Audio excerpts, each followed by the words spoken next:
네, 정치톡톡 오늘은 이혁근 기자 나와 있습니다. 어서 오세요. 예, 바로 첫 번째 주제 보도록 하죠.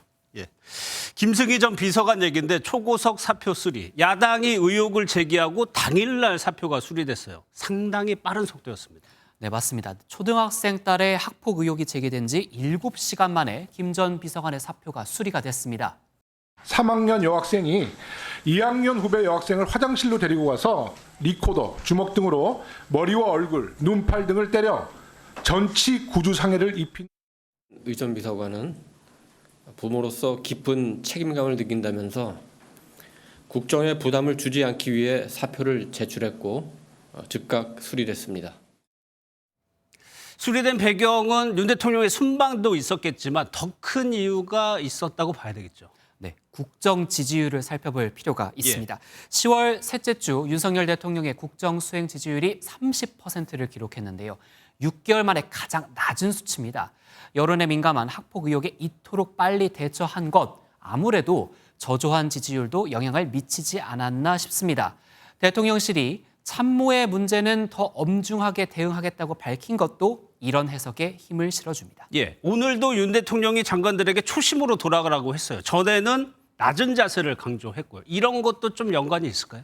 네, 낮은 자세로 현장에 직접 나가서 민심을 경청하라라고 당부를 했죠. 예. 또 주판알만 튕기지 말고 일을 추진하면서 소통에 매진하라고 강조하기도 했습니다.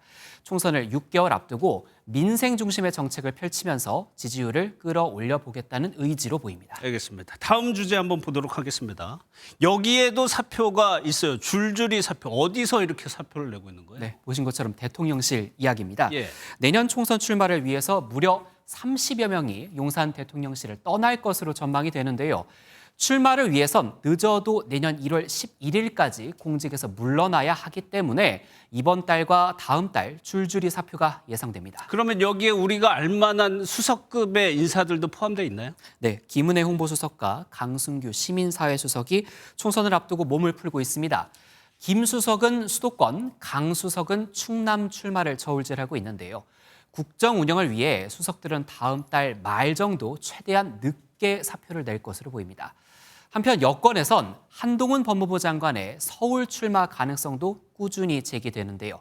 다만 한 장관이 정치에 나서겠다는 의사를 밝힌 적은 없습니다.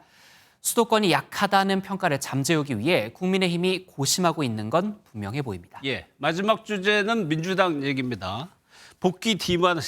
지난주에도 언제 당무에 복귀하느냐 얘기를 했었는데 이제 이틀 남은 겁니다. 네, 맞습니다. 이재명 대표가 모레 당무에 복귀를 할 예정입니다.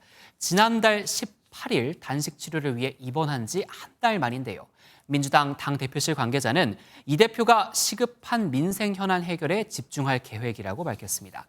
모레 아침 민주당 최고위원 회의를 시작으로 복귀가 유력한데 이 회의에서 이 대표가 어떤 말을 할지 관심이 쏠립니다. 예. 앞서 저희가 이 대표가 가결파에 대해서는 징계를 안 할 거다 이런 보도해드렸는데 분위기 지금 좀 어때요? 복귀하자마자 여러 가지 숙제가 참 많이 있는데요. 우선 당 안에서는 인사와 징계부터 결정을 해야 합니다. 비어있는 지명직 최고위원 자리를 채워야 하고 자신에 대한 체포동의안 가결파에 대해 징계 여부를 결정해야 하는데요.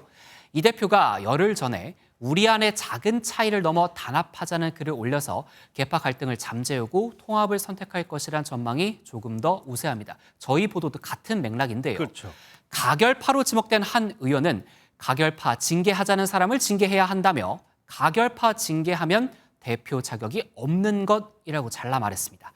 당 밖으로는 사법 리스크가 여전합니다. 선거법, 대장동, 백현동 재판이 줄줄이 있기 때문에 한 주에 적어도 2번은 법원에 나가야 하는 일정입니다. 알겠습니다. 잘 들었습니다. 이혁근 기자였습니다.